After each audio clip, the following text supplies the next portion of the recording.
Today is the last day for the 4 days of meditations anyway, so and I think for the first hour, today's 25th, right? 25th or 26th? 25th. Yeah, September, 25th of September 2007. I think yesterday, so I guess yesterday was, to sum up something what I told yesterday is, I said yesterday is when the Siddhartha, decided to look for the way that kind of the, well, I maybe put it this way, to cut off the reincarnation as one of the main purpose that he wanted to do. Because you think that if the reincarnation is still taking place again and again and again, there's almost like there's no such a guarantee that people really can maybe say that we can have a really good life here now, but you never be guaranteed the next time how is it, what kind of situation you can face, and so forth. And that's generally believed that even when someone to be born again and die again, to be born again, to be die again, that itself actually is a kind of troublesome too. I mean, not necessarily to you guys, I'm talking about that's what the Siddhartha was thinking. And that's the reason why he renounced his what we call the household life, or you could say that that he abandoned that his position as a prince, and then he was just looking for the religious, right? And he looking for the religious. Now we said that already. The first two teachers he has encountered, and he studied under the two teachers, and the two teachers actually teach them a certain type of meditation. We don't know what kind of meditation, but even I didn't mention yesterday. Certainly, there are some people suspect the meditation might be much to do with the breath meditation, meditating on the breath. So, however, but then we're able to attain a certain stage of what we call from Buddhist perspective, called jhana. You must be bear in mind also, actually, even though one day if you expose yourself to many types of meditation, especially in India, they don't necessarily use the same term. They're just almost like you have some experience, might not necessarily people using the same term to describe that experience. Okay. Don't be surprised even that happened, not because of other religion, even within the Buddhist tradition. So that's the reason why a lot of people find, if you want to have a deeper study in Buddhism, firstly, if you don't have experience, you never know what they are talking about. You always, if you like, you can say everything is the same. If you don't like, you can say everything is different. Because you don't know what they are actually. But even though you have experience, still you have to, you still have to decipher from the context whether they were talking the same thing or not talking the same thing, addressing the same thing or not addressing the same thing. Anyway, so whatever reason is that, so when they reach, that's why I use the term, from a Buddhist perspective in the Buddhist language. The Buddhist language saying it's kind of like a jhana. When they enter that kind of jhana, they have a different way of belief. They believe that kind of jhana actually is kind of unification with the God. But he knew that that was not a solution for so-called the cut off the reincarnation, cut off the ultimate defilements. So the reason, at least one very clear reason, not necessarily religious reason, but very clear reason he mentioned in the text, he knew very well that when he just in any moment not in that meditation state, he still have problem, defilement, or you could say there's if there's anger. But while you're in a meditation state, when I say meditative state, meaning the jhana, such a powerful kind of spirituality that you attain, but you're fine. But what if when you don't have that, right? But the problem haven't solved. Now this is really, I don't know whether you understand what I mean. For example, now you say, okay, now yesterday we are doing the joy meditation. Supposing if you meditate and joy, and I think this is much easier to click to American mind. Even when I say American mind, I mean when you live in this country, because everybody here in America, general culture is, however much you are not happy, you have to pretend you're happy, right? Yeah. That's the stereotype for foreigner, definitely. The stereotype for foreigner, it's always like American young kid always say, hey, nice, like that. That's the stereotype. But I ask a lot of young kids also. That's why, when they were young, they go to abroad, they always show, if I'm an American, always show I'm jolly happy guy. Yeah, they definitely have that. I mean, I don't mean all like that, but it's just a kind of, the way they like to present themselves, And of course, the meditation on the joy is I guess it's usually much easier to click with that. At least my experience tell me that when I'm in America. It's different when you go to Asia. When you teach this joy meditation, a lot of people find it very difficult to practice. Very difficult. No, I know what you mean. That's what I'm telling you. If one day if you teach them, you will know. Actually, in general, it's true. I can see that. In Asia, if you teach them a joy meditation, some even, what are you talking? Why meditation is joy? They even find the concept is strange. They even find. But anyway, so when let's say you learn the joy meditation, so you have the experience that you feel that that's fine. But even though it's fine, okay, but you still know your mind. When you are, again, you may be when you encounter certain thing new to you. Say somebody in the morning give you a nasty face, you still get angry. Maybe when you're in meditation mind, you do not feel that much different, but the Buddha can see there's a problem. It's not completely solved. Even though I can be joyful mind, what if the people are still nasty and I can be conditioned by the, conditioned by the external factor that will affect me, right? If that was true, then how you cannot say you completely solved the problem. So but that's not the Indian, but that's how at least the Buddhists believe. That's not at the time how the Indian religious believe, because they think when you have that kind of mental state, you are with the God. When you're with the God, you'll be blessed. You are always fine. Everything is settled down, right? And I guess then when the Buddha do not agree with that point, I guess somehow. I don't want to put the story wrong. You can write a lot of things there. So that's something to do with the way he brought up and the way, somehow. Okay, now that's what yesterday we talked. So to understand that part, and after he left the two teachers, he then able to just practice what we call the self-mortification, like fasting for It's set up to the point that he just only eats one. He could even do the fasting up to the point that he only had just take one tiny big wheat a day.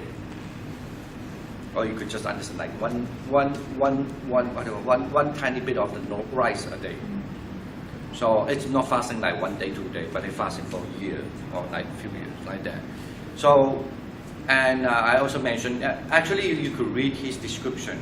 He told the monk, there was a certain time he told the monk, he said, when he was doing the fasting, when I was doing the fasting, so I try harder than anybody are doing the fasting. Whenever doing this kind of so-called, because that's how the Indians believe that when you have this kind of ability to tolerate all these kind of things, and I try the best that. Not the best. I try even more than that. We were trying to tolerate. Well, I guess mentally, maybe somewhat. I guess is I could understand. Imagine that if a prince left the place looking for this, I'm sure the mind must be very strong. That how can it fail? I really have to try. If people work 1 hour, I need to work 2 hours. Yeah. Anyway, now. Then we knew that. Of course, the story definitely we knew that. Then later on, he definitely found the solution. So this is what today I like to share a little bit, and the solution that he think that how you can really get the enlightenment, not what those religions that time think when you have that kind of jhana is enough. Okay. Now we must understand first that at least from a Buddhist text, the Buddha is still different from what later on the monk do. When I say different, it's not totally different, but I don't want to jump because this is unless you have a background. I presume you don't have that kind of background, so it's difficult to give to say. Okay, maybe just say the Buddhas first. So we knew that afterward he realized that he needs some intake some food, he need energy. So and then he could really work on the last final, what you call the final strike for the liberation. And then he would, of course, that time, after he has some energy and he get a good food, and he knew that for that day, if he just sit under that tree, that's why he crossed over the river, and he knew there's a tree there. He knew that when he sat under that tree, he would be getting enlightenment.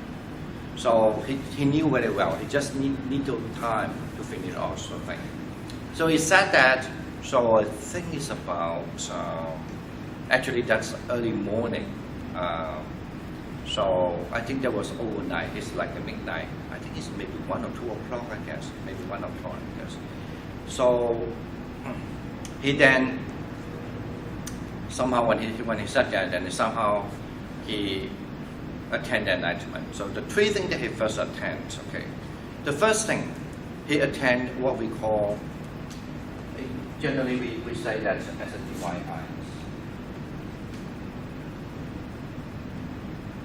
I think this is not a good translation, but maybe best to say that it's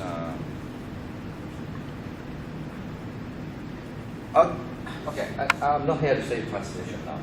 Because there are so many types of divine eyes, even in original term, the Chinese always translate divine, that's wrong also. In original term, it's not divine eyes.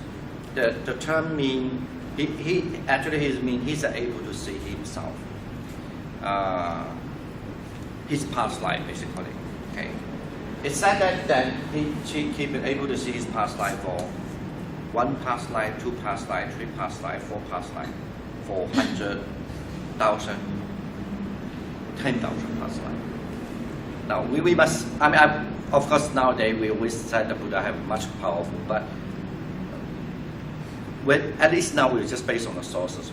We have no question about the sources, but based on the sources that he could see 1,000 past life, 100,000 past life, 1,000, like a million past life. Generally, if you meditate, you can see 3 past life. That's enough. Okay. Traditionally, you have to be able to see your 3 past life. I'm going to just say that in traditional way. If you can see, let's say my past life, 1 past life, in my other past life, actually that's enough. But if you can do 1 more past life, that means usually my previous past life and my previous past life, is including this life, that's enough. So anyway, but then he said the Buddha to see billion past life. That's one thing. Then he show himself what he was, what did he do, what kind of name he was, and why from 1 past life to 1 past life, how they are connected to each other. Okay, that's one thing. And then second, he was started to see the whole. This is just himself, but then he was able to observe the whole universe's change. So,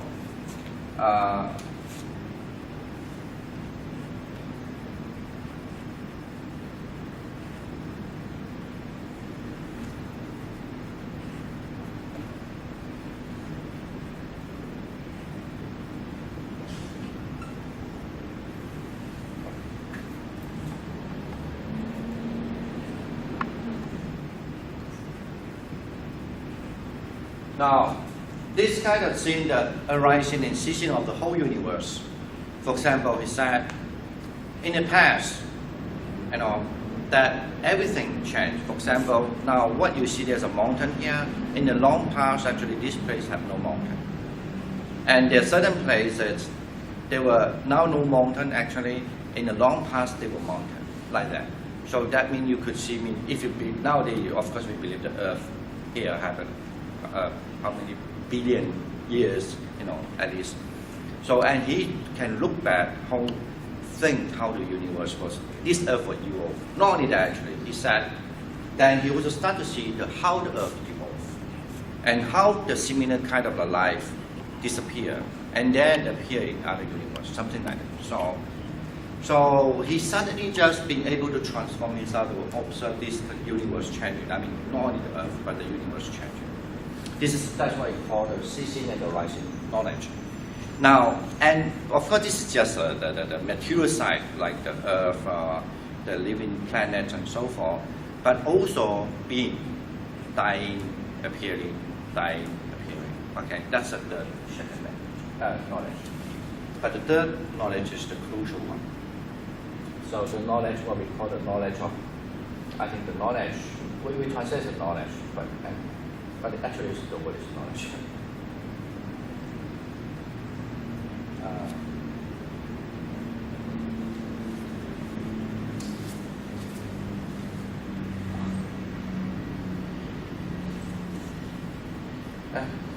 I don't know how. Old translation is always important.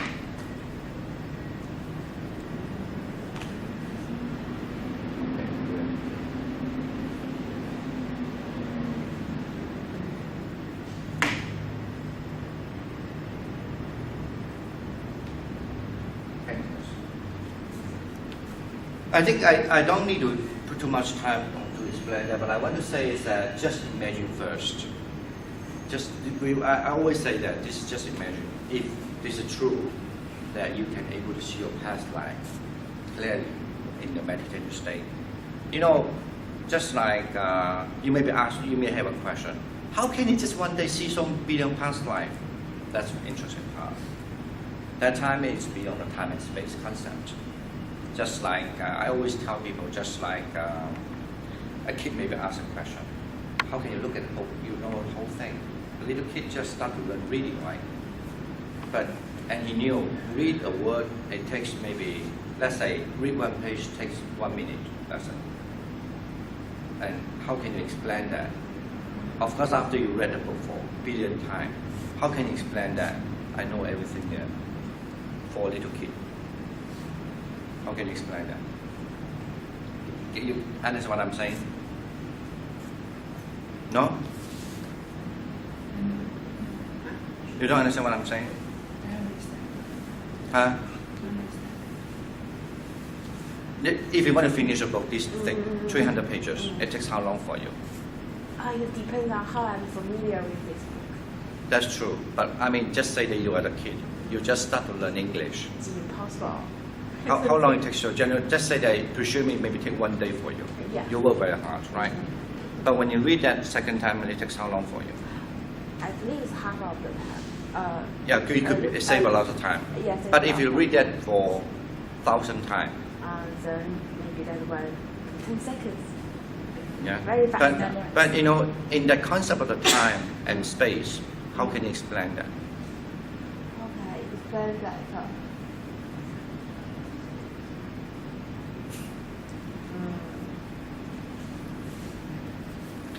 Okay, I don't want to discuss that now, but I just want to say that, a lot of people ask me the question. They even say, how can that be possible when a person about to die, you see yourself so many times?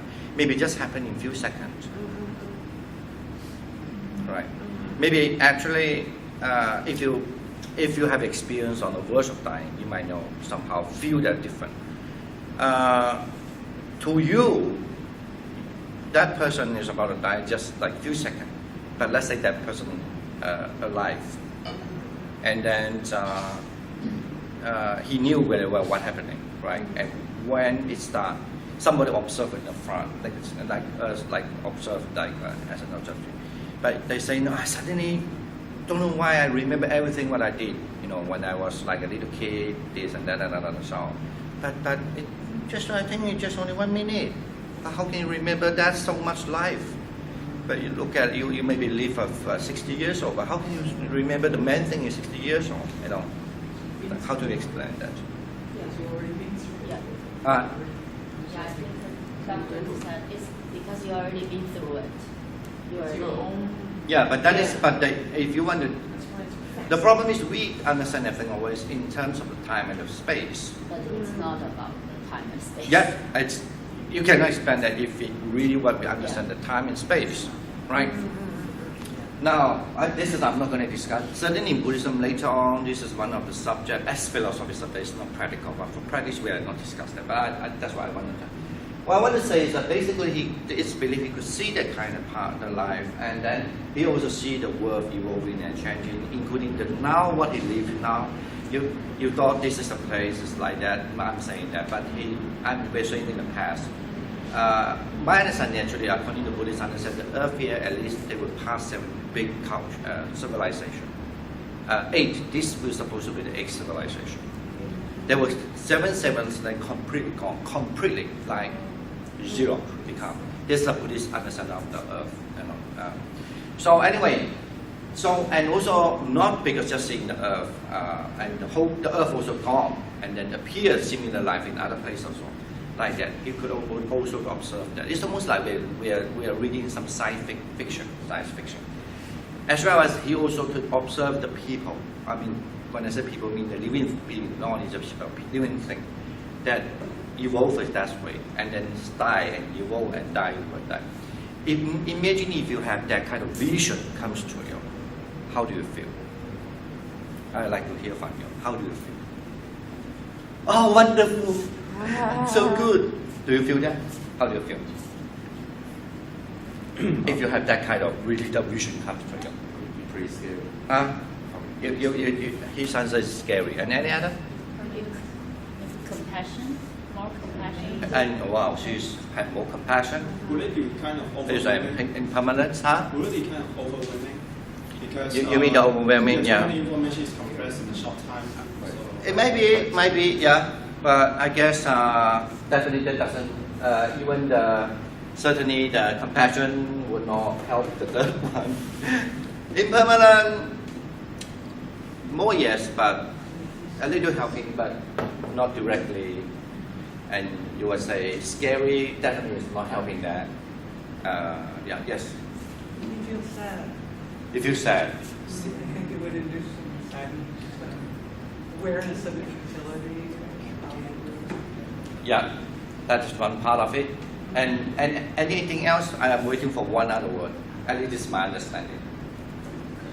Meaningless. Yeah, the meaningless. You see, imagine that if our life is on the street, right? Then we always just look forward. As a guy, you just always look forward. I'm so bad at looking forward, so this is a no, send them out. You always just look forward, right? But then if you're able to look in the past, backward, you always feel like, why that time I had to do this thing? And why this time I had to do this? This is just about our past, as like this life, you know. But at least kind of you still understand this is a life, you know, I have no choice, whatever, okay?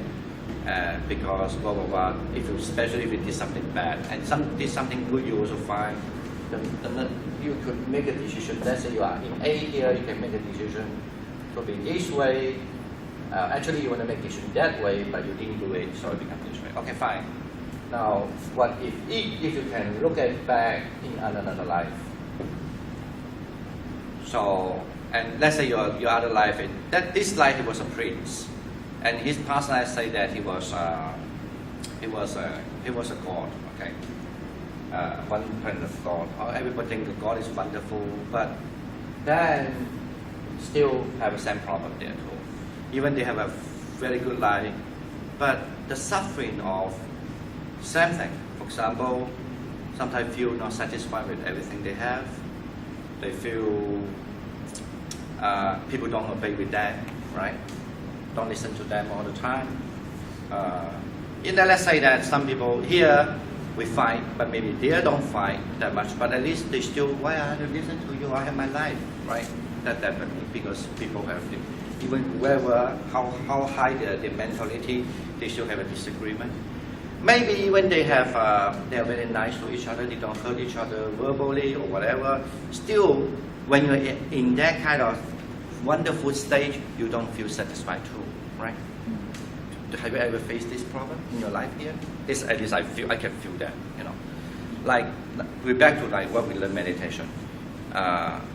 This is why sometimes Buddhism say that way, but not actually. Please understand in the correct way. At least my version. Understand it correct. For example, everybody have joy feeling. Of course, now because we don't have much, everybody have joy feeling. So we think, wow, this is good, right? But what if everybody just have a joy feeling? Every time they meet you, joy, joy, joy, joy, joy, joy, joy, right? And but then people still die. People still say, oh, I want to have my job, I want to go other place, but they still joy will tell you. And you are still joy will tell you, wonderful, I bless you and very happy that you find for the job, right? But you don't have conflict, less, almost like no quarrel, no jealousy, because I'm talking about like divine beings. But still, oh, he lived there now, you know. Even though I'm joy, but he lived there, but he's my good friend, right? You know what I'm saying? Now, this is interesting.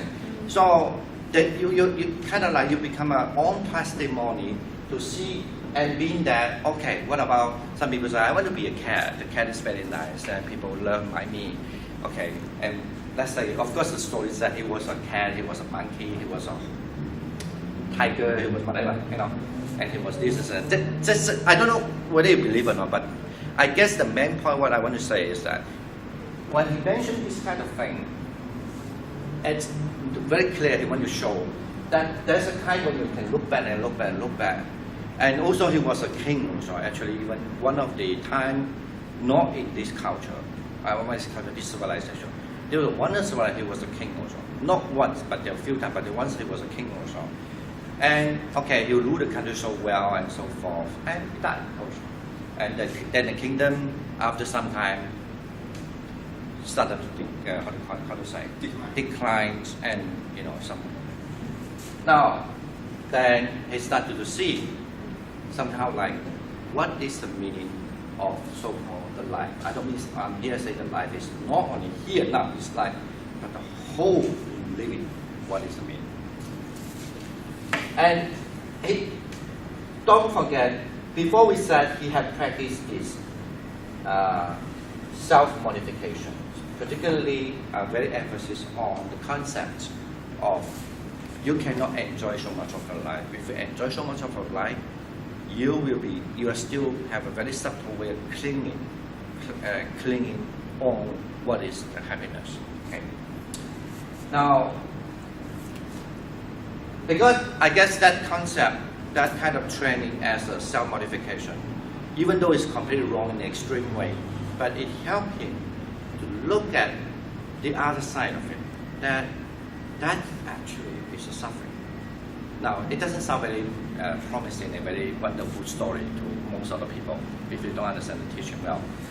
But anyway, let me continue. So, and when he see that, then he see when your mind is kind of like understand wherever you are, whatever you are, how good a life you are, or how bad a life you are, you still face the same thing as an intellectual person. If you are intellectual, you have it. If you have the rational kind, particularly if you don't, unfortunately, then you were born in a place that you don't have much choice. So that all thing is still full of what? A numb of unsatisfaction. Ultimately, even you thought I can have a beautiful life now, but then when you look at the whole thing, it's unsatisfactory. So he recognized that. So what is the cause for the unsatisfactory? What is the cause? Desire, the mind. The mind wants something. One thing. So in that such a deep meditation, he realized that, and when he sees there's a cause of that, and that is also that kind of mind desire to be living, to live, okay, that actually become the cause of his reincarnation. When he able to look at it, especially when you have very strong focus on concentration, this is how he cut that off. This is how then he again the knowledge of eradication of character. And then that's how, actually there's a little between here first. Let me just say, when he entered this, so supposedly there's a story about, very famous story about the Buddha, and his body started to have a light. Okay, the light, the body started to have light go far, all beyond the universe. For this kind of light is like I'm sure now who are learning about this, who are learning this so-called what do you call? The diagram of the light is what is it? Kind of wave. You know that we have so many we cannot. Our naked eye cannot see. Yeah, aura is one of things. I mean, I just want to say, like in physics now, you know that we have many other eyes cannot see different kind of color, right? So like the birds can see some color, but we cannot see some color like that. But that kind of light just go now. But and you feel the light comes out. You know, like usually we say 6 light comes out. But to be precise, actually the light comes out. It hasn't really fully attained Buddha yet. It just still he need a little realization by himself that believing that I gone through already. Okay. I mean, even though when there's a light goes and goes, but still he still attained the Buddha mode. Okay.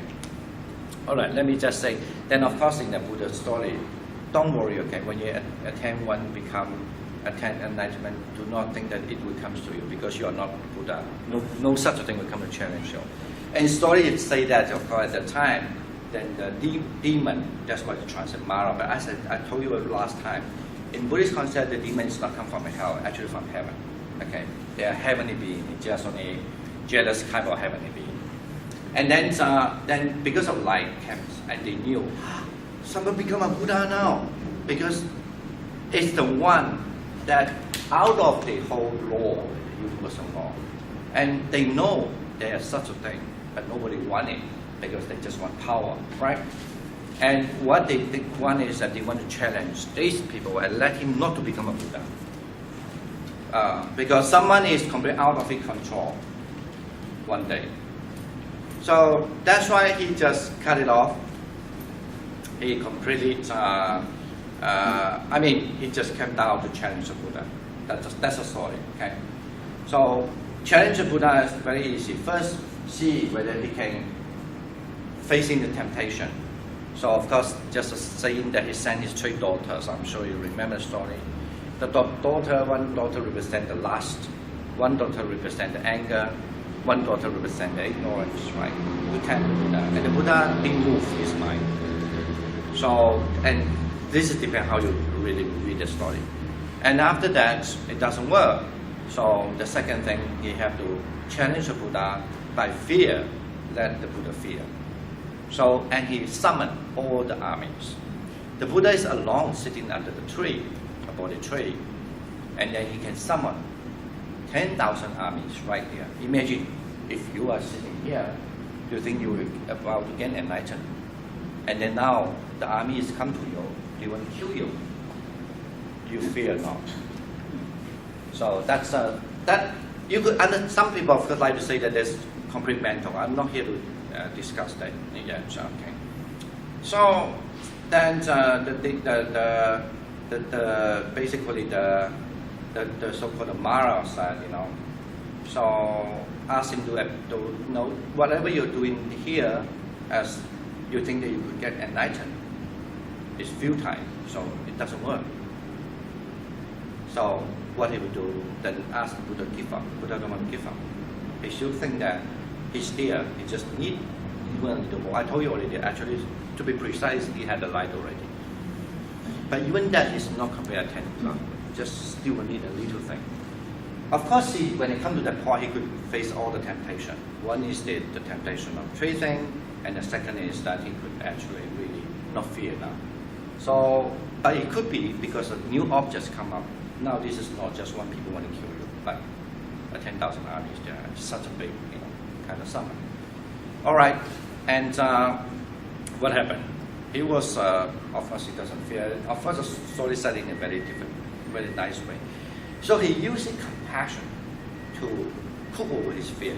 You could understand that way, because the story said that then they shoot the arrow, right? Then you could see like an arrow, almost like I forgot they have a description, almost like all the arrows just came down, came to that Buddha shoot, and the Buddha only just give up the compassion to them. And then it's that on then all arrow, you could take this as like a beautiful story. The arrow transformed to the lotus, just fall down. Okay? But you could understand in a way, mean the fear being replaced by he just have the compassion, not thinking about the fear. Yeah, please remember this story. One day, I know some people in China especially, they always have feared ghosts. I always told them, you think then they are more pity than you. Why you should fear the ghost? Going to hurt you. Okay?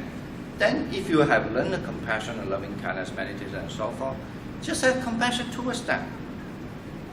I'm not here to say whether it's a ghost or not. This is not my story, my subject matter. But you know, if you really have that kind of fear, why don't you just have a compassion, right, towards them? And if you're very powerful, let's say there's people say they wanted to kill you, people want to fight with you. Fight with the people with compassion, right? Can you do that? Maybe you don't believe it. It's possible. It is possible. Hey, don't fear. You know, let's say, anyone here learn Kung Fu? No, I learn Kung Fu. That's why I can tell you something. I'm not joking. I don't want to tell my story too much. I mean, I know one thing, you know, when you learn Kung Fu, you know Kung Fu. Not necessarily you really can beat the people when they want to really, you know, fight with you. But you have the confidence. The confidence is, even though I'm sure actually, none of you have learned Kung Fu, I'm sure I can beat you all. I don't worry there. But maybe somebody really better than I, right? Or I'm not talking about people using a gun now, okay? Say some people really know Kung Fu better than I, they practice long time. I'm sure I'm in general, I might just lost. But that's not about that. It's about I don't fear because I know what is mean. Somehow I don't understand. So I don't fear. That, you know, in other words, you could just fight with the people with fear, but you can fight the people without fear, right? The same thing. I always say you can fight with the people with the compassion, you know, or something like that. Anyway, back to the Buddha when he just have that. It's said that the second time he uses mind, so this is how he subdue his fear. Now this is look like a story, but really important in your life. When you have fear, just have the compassion, you know. But I don't mean that you don't run for your life, but you must, if the compassion can run for your life also. Right, the third thing that what he can counter is to crush his confidence. So at the end, the demon, the Mara knew that both words doesn't work. What is the best word to work is to crush everybody confident. I'm sure this is nowadays a lot of a good book will tell you, you must believe what you're doing, right? Okay, right. But you have to imagine this kind of story. I have compared many versions already, almost the same. That been kept from 2,600 years ago. Tell you this, almost the same thing. So the Mara was asking the Buddha, how do you know you became someone? The Buddha means you can be someone completely called a fully enlightened person. How do you know? Who can be a witness? Who can prove you are like that? It's just a flash. Like nowadays people say, they say, I want to do this thing, right? Same thing. You know, nobody do that. You must be a stupid guy, right? They clash your confidence. So, and that's the same thing in Krishna Buddha. You are sitting there under the tree alone. It's not like me, the Mara saying. Look at this, my soldier.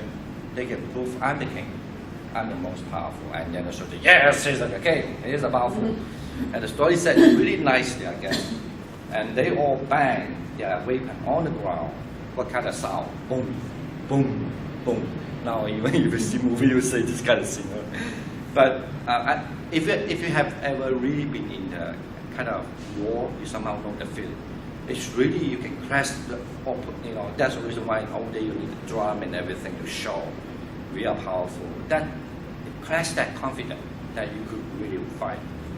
Imagine he was facing a king, you know, Kumara, and then also that. So, but then the Buddha said, no, somebody can be my weakness. That's why you see a wonderful Buddha statue that the Buddha extending his hand, touching on the earth. You saw there's a statue like sitting, but you see one hand is not like this. One hand is put it down. That he said, earth can be my weakness. So that's why he said when he touched on the ground, and the ground have the earthquake. And you know, when those army was really sick, standing there, imagine he was on the ground, but now when the earthquake, it was not stable. Okay, I don't know whether this how do you understand, but generally, certainly is a beautiful story. And this is how then the Mara know that finally even he can crash the Buddha's confidence. Now that time, then the Buddha has to come back to himself again. Even though he has almost cut off all the defilement, there's still something left there. So, and here look at himself, that himself what? He has a light, he has a confidence, he has energy, he has this, I mean, usually believe that he has 10 qualities, but I don't want to count all, but generally important is the light, the energy, the confidence, you know, and then the energy, I mean, this is how I remember those few things. Basically mean he had everything, that he knew he is good, he is a Buddha, but that concept still need to be abandoned. Okay. That's why when they left, even he has a light so far away, that concept he still need to abandon. That I now attain a Buddhahood now. That concept is still know is the ego. Okay, very simple.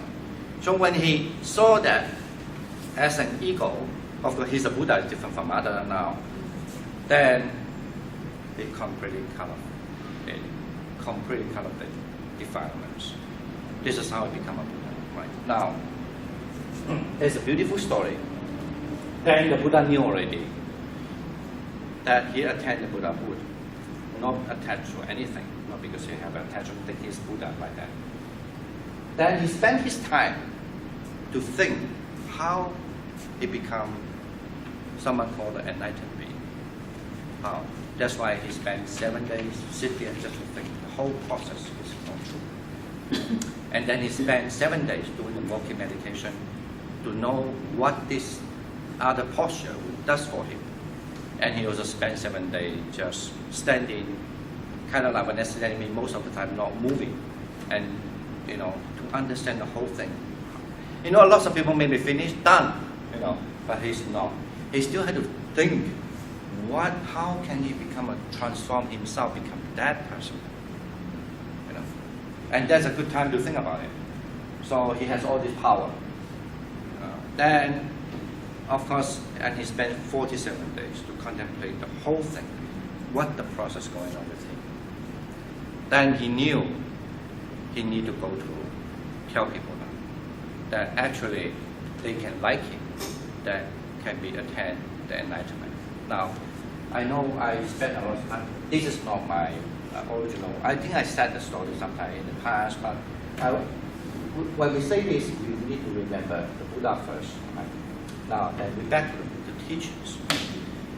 So later on, different school or tradition have a different way of lay out the practice system. But even though how different they are, but they have the few of the main thing almost a similar set. Okay. I know that nowadays you feel very boring of this subject, but you must be, trust me, not many monks can tell a different tradition how they look. They maybe only tell one tradition, even maybe not necessarily can tell exactly. I don't mean this is as a comparative.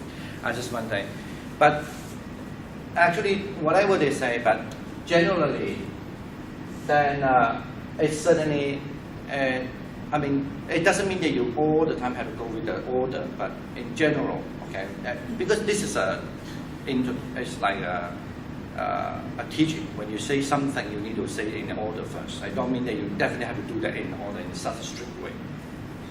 So for sure that generally it's believed that you must have a good morality, the sense of morality, I mean, right?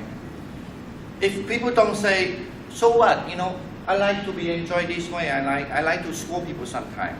Nothing is big deal, and people can forgive me sometimes, right? You can say that way. But you must be able to have the sense of morality, not just a fundamental morality. Also, you can be become to be much more sensitive that you feel like even you scold people, maybe it doesn't sound much, but you know yourself, it's something still wrong, you know. like that, or very subtle kind of part of it, right? Nowadays, your guys sit here, must be you have this kind of good mind. At least, not that you could do it, but at least you have this kind of feeling. But if you don't believe me, go out and tell people. You think you must be mad. You must be mad. You know. I'm a boss. I like to score and score. I like to fire you. I like to kick you out because you're not good. You know. But I don't mean that you cannot kick somebody out. I just mean that regarding to mental. I don't care what you are, how you are. You know, it's not.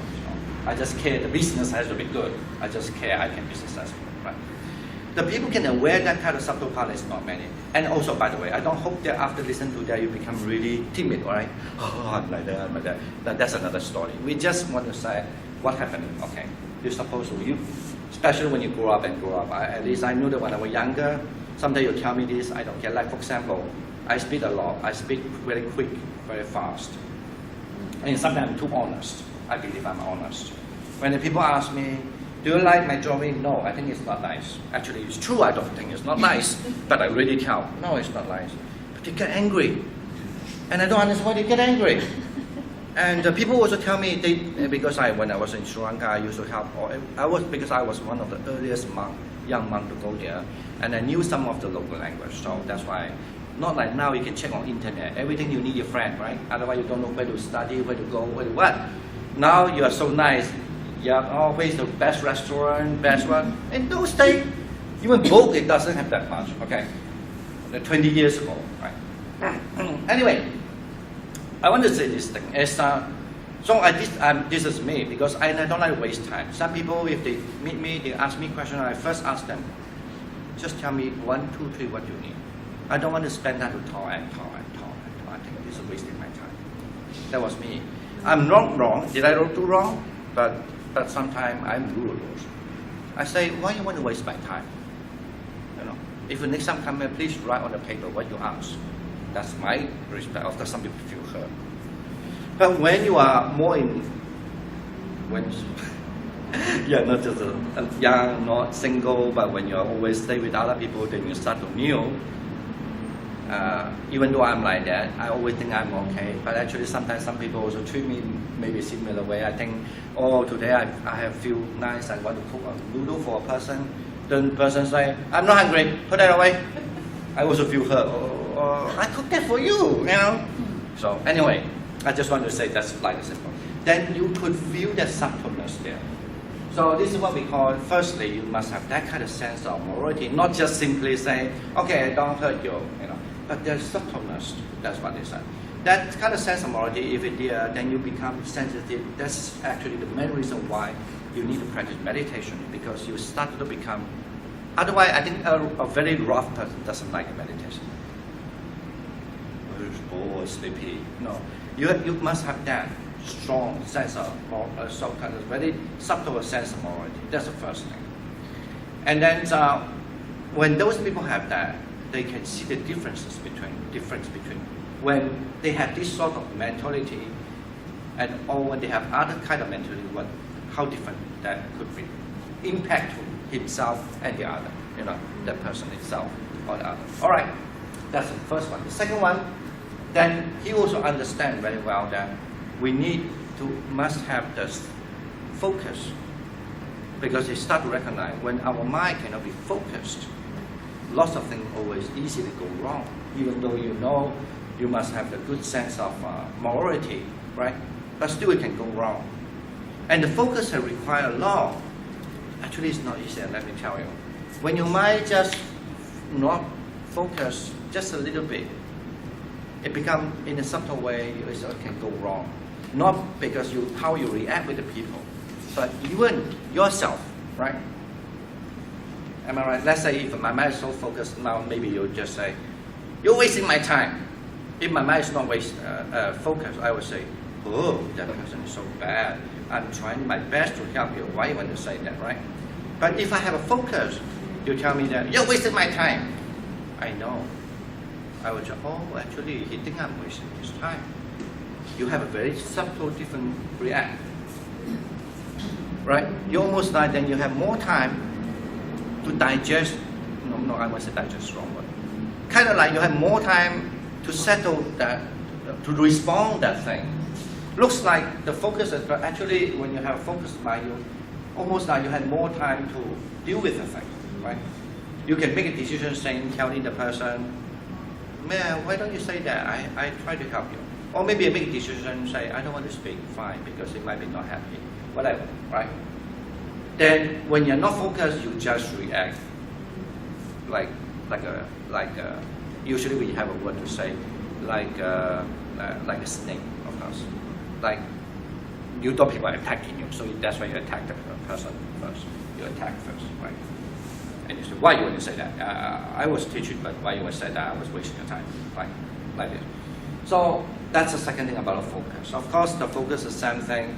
The deeper you are, the deeper focus state required, right? And any subject like that, when you have focus, when you want to settle down lots of more detail, then you need to focus better also. Okay, that firstly that's what we call the morality. The second one we call the focus, or you can simply say the concentration. And we also understand the first day I introduced you that there are so many concentration techniques, because even that, sometimes when you have a different kind of focus, it can directly deal with the problem. Like if you have an anger issue, you can easily use loving kindness and so forth. And so anyway, that's another thing. Basically, then you have that. And what if the next one is now we have main problem as we cannot understand what we call the reality. It's all much to do with I. Right. My body, my looks, my health, I, okay, my thought, my idea, my opinion, right, all these kind of things. Now, think about nowadays, we have conflict. It's easier to see the conflict when you compare you and the other. I said, just allow me to help. I like this. Right. Wonderful. But there was a guy one day, he saw me, somebody offered me when I was in New York. It was like, and I saw he have a very strange expression. He's a Chinese. And I asked him, what happened? You drink bubble tea? I said, why couldn't I drink bubble tea? They have sugar. And that's his idea.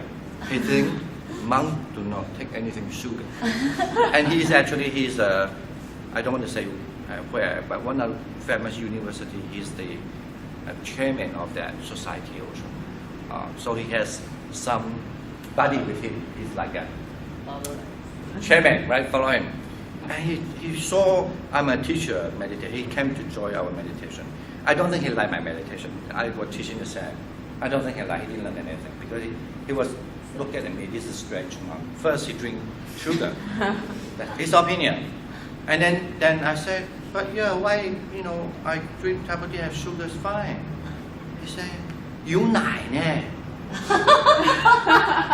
You mean even that contain the milk? That contains the milk. We cannot have milk. Luckily, I didn't tell him that.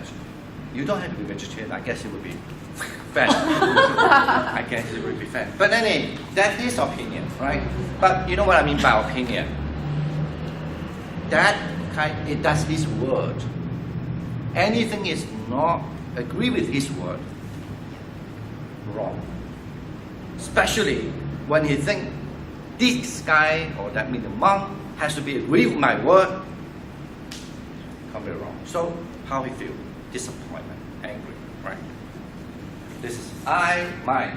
Now, it's what we call view, right? Are you feeling bored? You feel no, we can cut it short. No. The view. I'm going to drink my bubble tea. I hope the guy one day can look at clips and he will realize that. Why did I think that way so many years ago? I just have a bubble tea. Okay. And it looks very strange, right?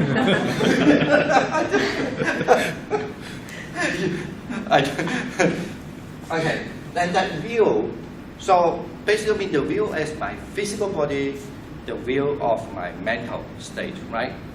And folks, that's now in order to that this is not just a simple thing. You need to be able to to decipher the whole thing. First, in order to have, this is why usually in Buddhism when you say the view, the word is drishti in Sanskrit. Okay? It's always translated as wrong view. But the word is just view actually. Okay? So that means if we have a view, it's always not totally correct. Okay? Okay, now we understand. The word is just view, 见, in Chinese. But usually we don't just translate this word. We only translate as 邪见 in Chinese, meaning the wrong view. It's always translated. But the word is just 见, okay? So that view, that because in order to really transform yourself, you have to be able to meditate and observe your body. Okay. Let's say, give you one simple example. Somebody always complain. I'm sitting, meditate. How can you meditate for so long, 1 hour? It's pain. And the pain is so difficult. Of course, I know, but just 1 hour. But if you ask, what about normally when you read a book, could you sit there for 1 hour? Yeah, I can, even on the ground. Maybe I never sit on the ground and read, but how about have you ever seen a movie when you're sitting on the ground? Yes. Do you feel pain? No. 2 hours, 3 hours, fine. Depending on what kind of movie anyway. Right, so, but the movie you like, 2 hours, easy, okay. Have you ever seen on the ground playing a computer game? Yes. How many hours? 6 hours, no problem. Right? Am I right? Yeah. Now, this is a question here. Why when you do meditation you feel pain? Why when you play a computer game and even almost have the same posture? No, maybe some people even argue me in the past. They say, I move, but I didn't say you cannot move, all right? And you feel bored or difficult also. Why? You're still sensing the feet sitting. Why you feel pain? Now this is a question. Why? Now here I don't want to answer that. It's a long thing. This is what we call the vipassana now, the insight meditation. So you have to start to learn. Is a pain stay there all the time? Or is a pain always there is because the same reason? Is the pain just there is because purely physical reason, nothing to do with the mental reason? Huh? No. You know, right? When you're happy, the pain is not there. When you're not happy, come on, don't say 1 hour, just 1 minute. Right? Did I say anything? You knew it, but you never thought about it. Okay, now if you meditate, you'll find, oh, yeah, it looks like, but I never really looked. Now, why you think that when you sit there 1 hour in pain is hurtful for you? And why when you're watching a good movie, you don't feel that? Now, you need to meditate, right? So, okay. Now, this is how you start to understand that. Now, of course, Buddhism have a kind of technique for you. Not only just like that, but there's a technique for you to understand. First, transform your idea. Don't look at it as a pain. Look at it as a manifestation of certain thing. For example, when you look at the pain is a concept. I don't want to say concept now because I'm giving you an idea. No, pain is something. But have you ever noticed when you're pain, something just behind? Really? Have you? Yeah. Tell me what it is. The pen actually is changing all over the time. So sometimes it's more significant, more obvious, but sometimes it's more subtle. So the nature of pen itself is changing. So if your heart does not attach to this pen, it no longer feels that pen. Right? That is one part. But do you feel the pain, something behind your pain? Something behind my, I did feel something. That something is not the pen itself. It's more like a feeling in your heart. But, okay. It's partly true. I don't say no. When I say behind, for example, now let me just say, when you pan, right? Do you sometimes feel the pan? You don't have to feel the pan, but you feel there's a heart here, like numb, right? Like a heart, right? Yeah. Do you do feel that? Yes. Sometimes you don't feel the heart here, but you feel like prickling, Yes. like a needle, right? Yeah. Right. And how do you feel like prickling, like in many parts like that, right? So, and sometimes you could feel the pan. Behind that is not the heart, not the needle. Maybe it goes together, but I mean that you maybe just directly when you feel it, you might be just feel hot, right? Am I right? Yeah. That's what I mean by behind. Now imagine if you have a go over your concept, not looking at a pan, but just looking at heart. Oh, now it become hot. Oh, now it become pickling. Oh, jumping. Oh, now it become almost like pudding. Okay. So what do you mean? Now this is what Buddhism say: the four elements.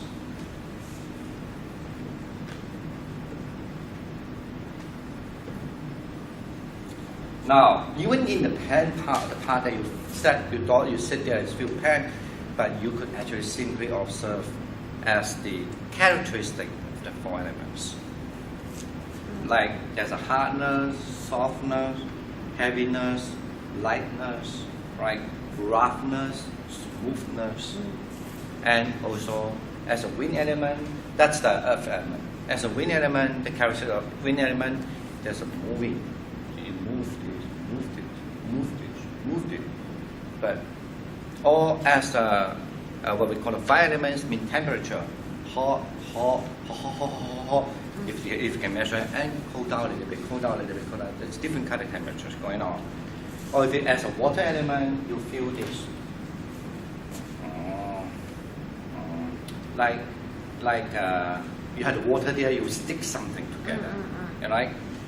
Right. When the water element the characteristic become less predominant, and the earth element become much predominant, you feel the hardness and separate also, right?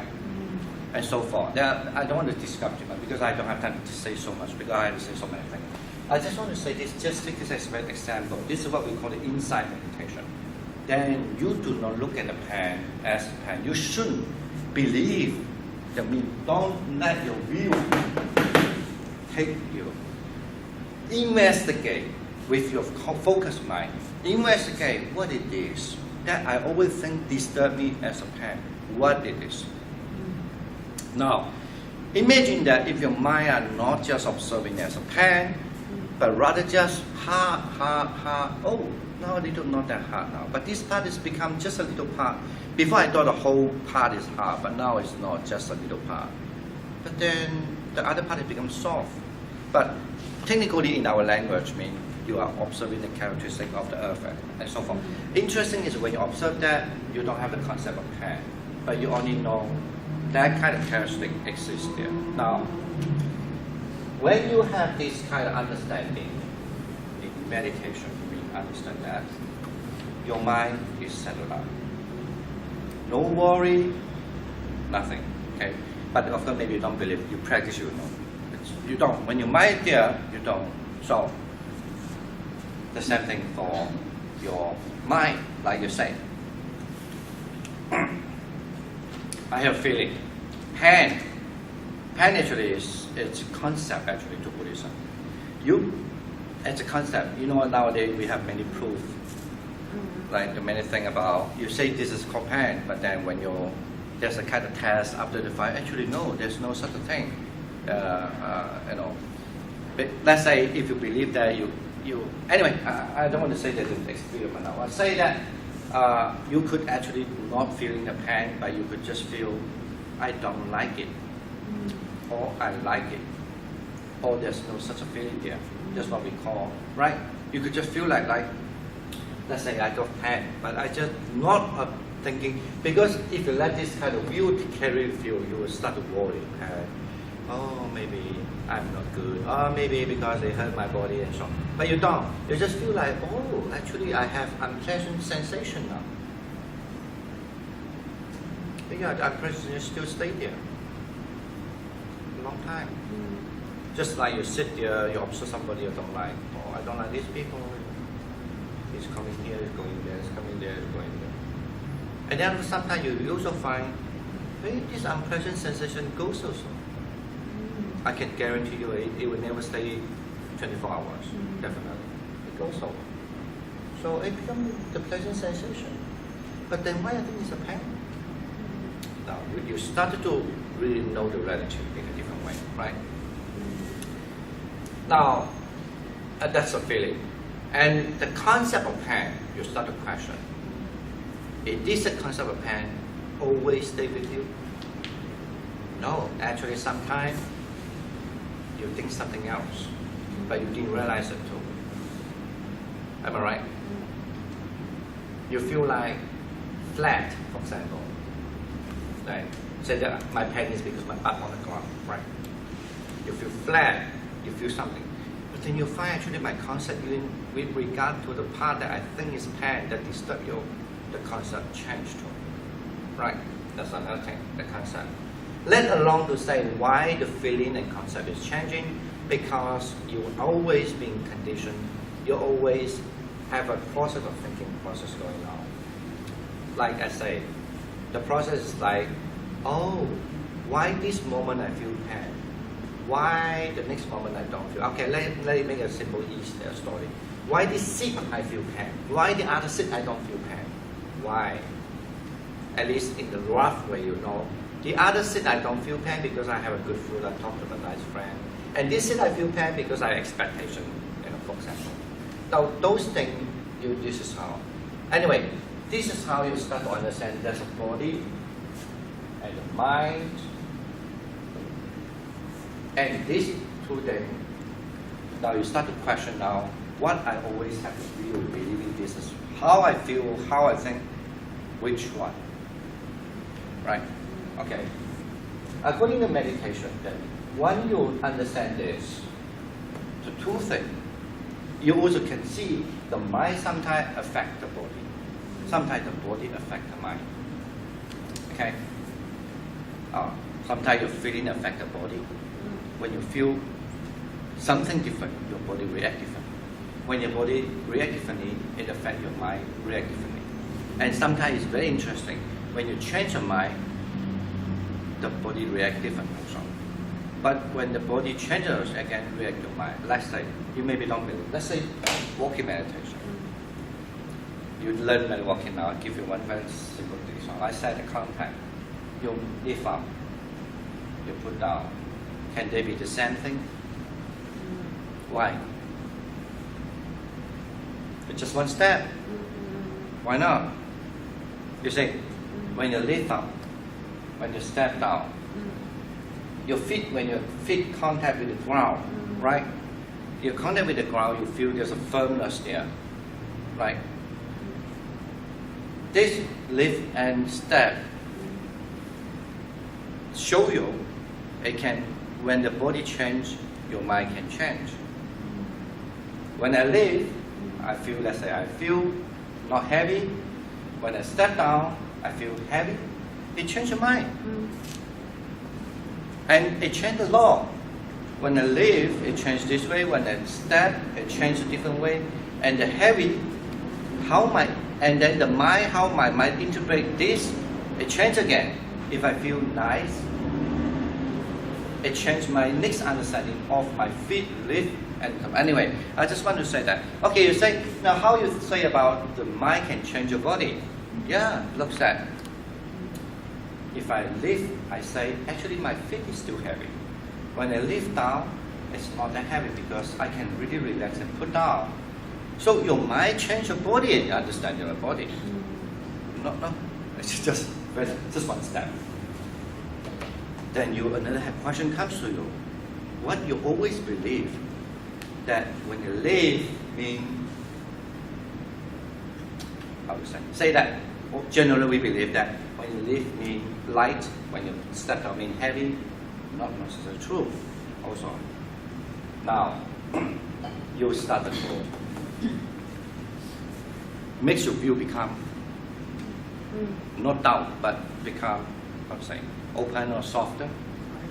Viable, yeah. Now, so this is the Buddhism say, true, there's a very, very, very almost a microscopic, right, and kind of observing. Then you start to know the difference of the two, and then you also start to know how they interact with each other. In Buddhism, it's called you develop a certain kind of knowledge.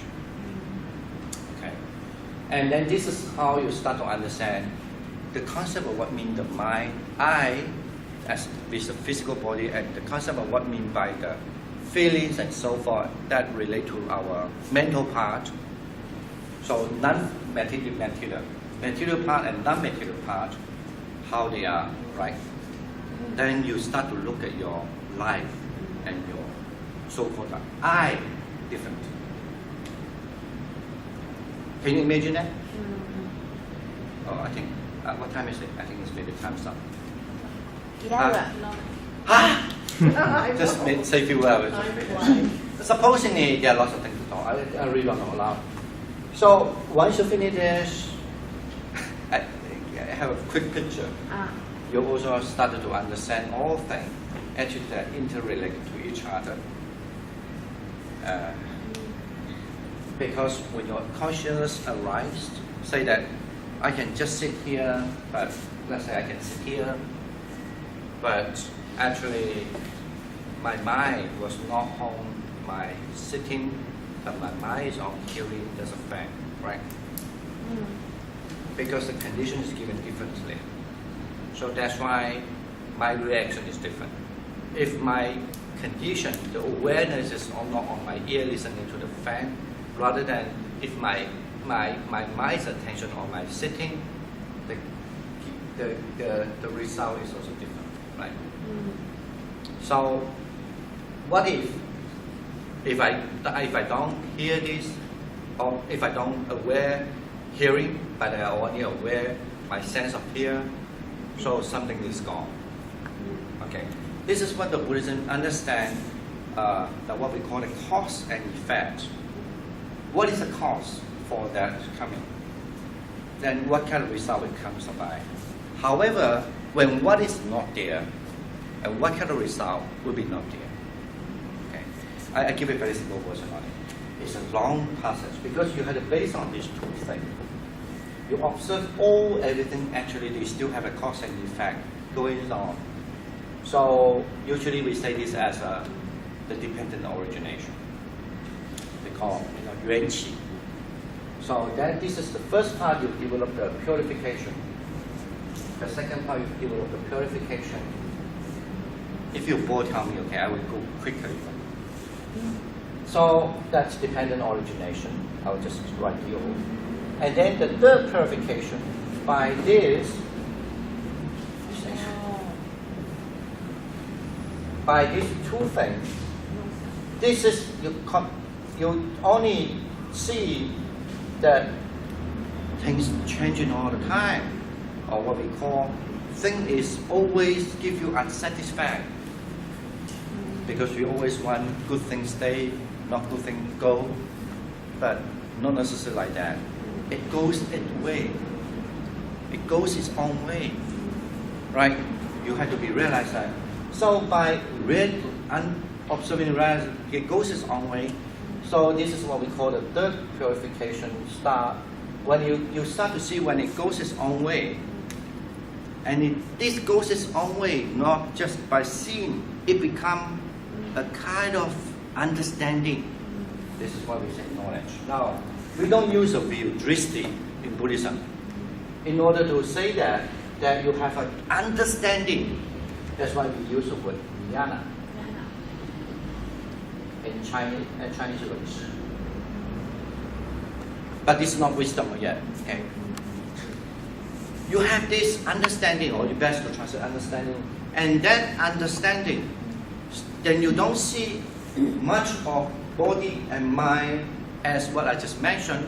You don't also just know that how they relate, but you have a kind of almost like start to have a kind of conclusive way of looking at the thing. That thing just changing. Thing is just if you look all my the emotional part is always unsatisfactory. Okay, that's how you say, or nothing that you can control because we always think that we can. You know, at that time, even at this point, you always think you can. Remember, I said you change your mind, you change your body, you change your body, but you thought so. But at this again, you are going to demolish what the previous is like. I tell you, this is very hard, but this is why the teacher, if a good teacher, they always remind you, don't stick to that. You cannot go progress because the old people stick here. They don't want to move on here.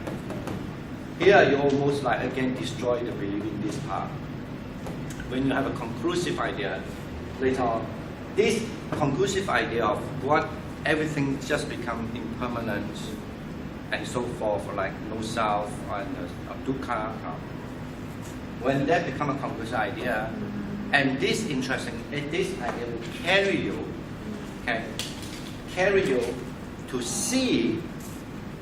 You need this, and then it become a part of almost like we say that we say understanding. This understanding will become almost like suddenly you have a microscope.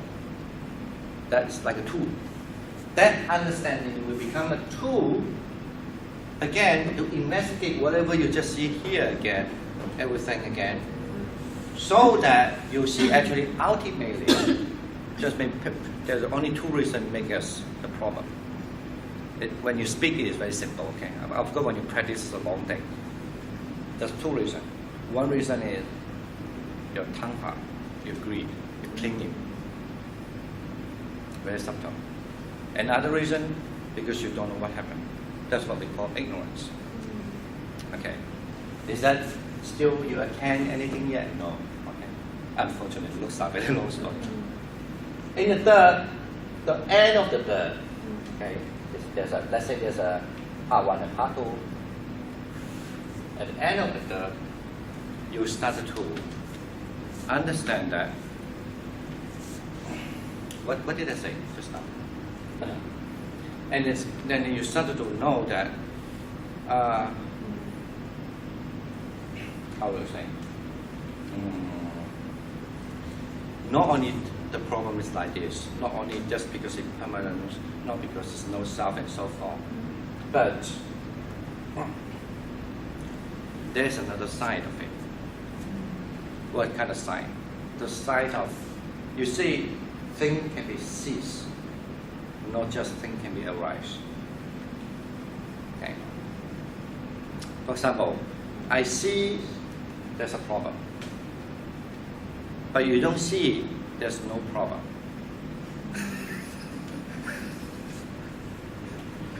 Oh, I'm sorry. I look like everybody want to fall asleep now. That's why from up to here, even sometimes you might experience a little bit.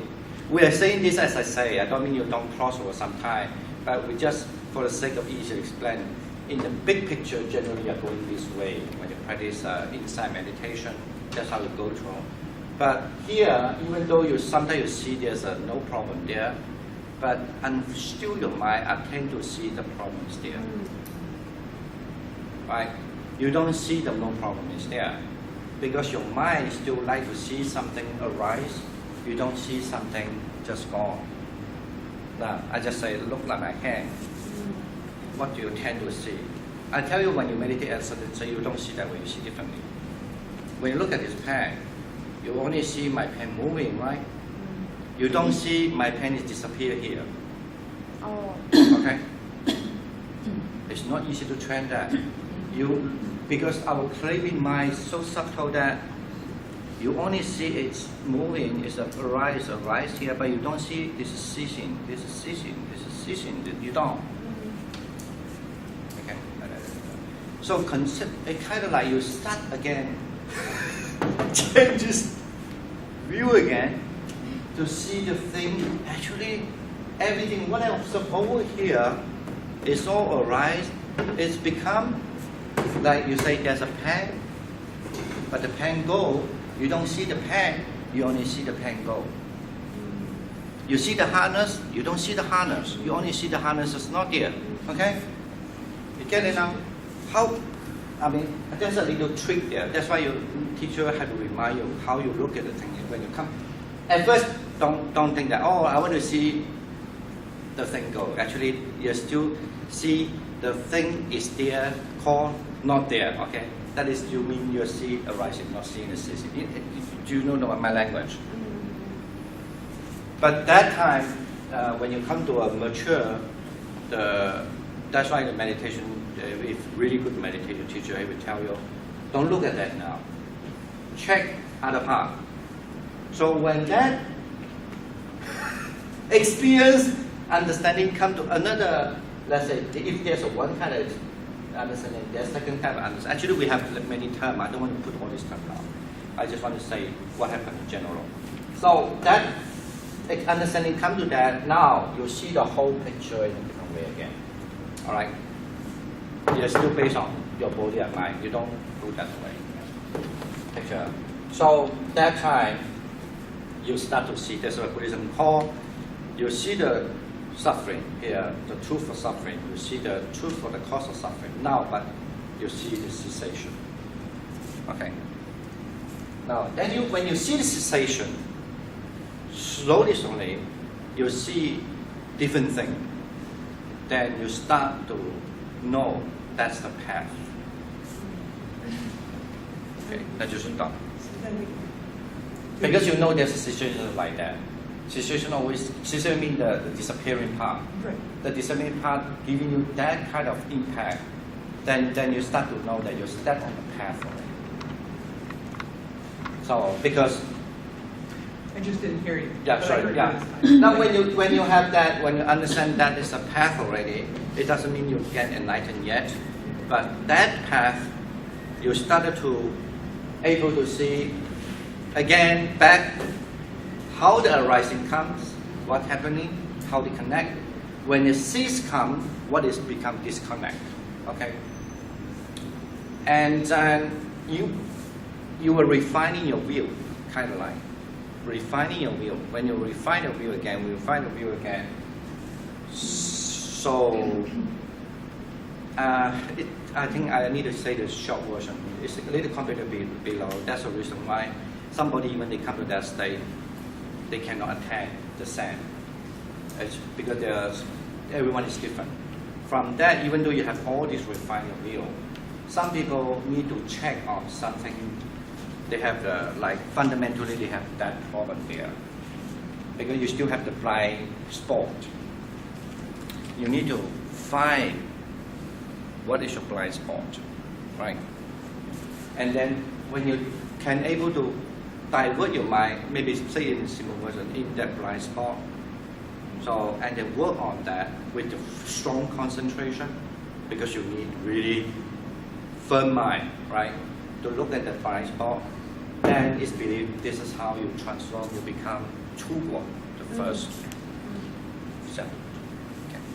Now at least, I think I would almost end my talk now. I just give you a very big pictures.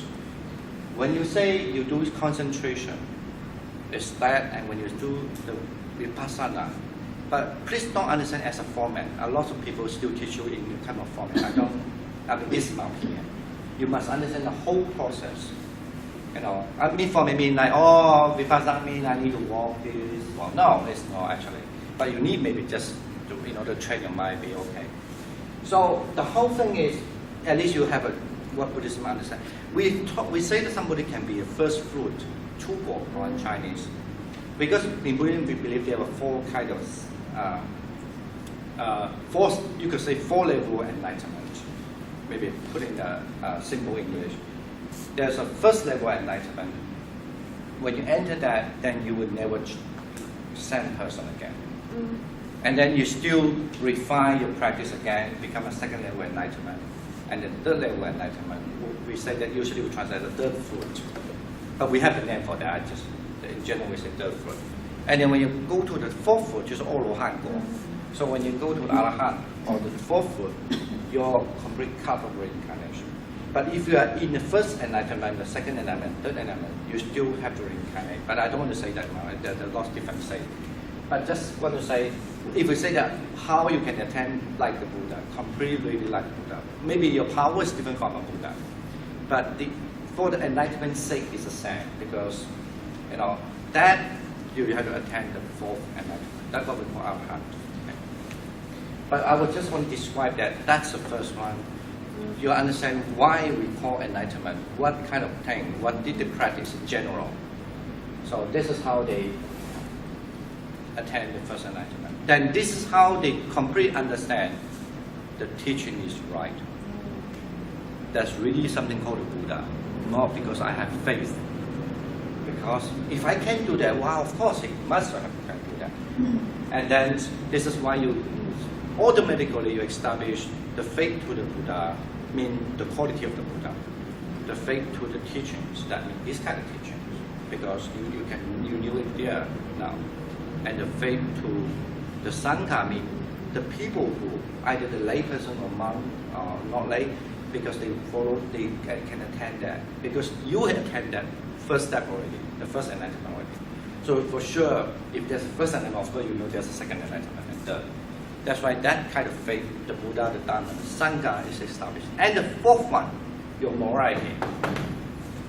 The sense of morality become much more subtle already. And you knew, even though maybe people say I'm a foolish people, it's no problem because you knew this is more important.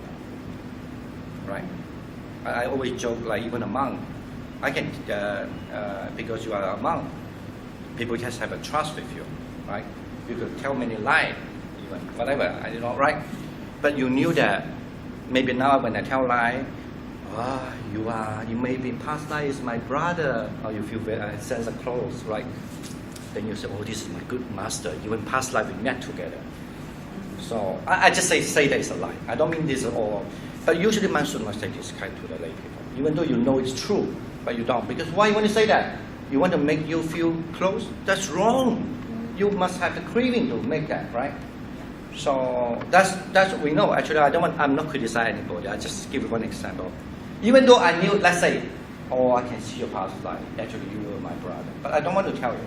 Why? If I tell you, how do you feel? Well, I would feel like I would have to get close to you, my brother. Yeah, but what about me? Right?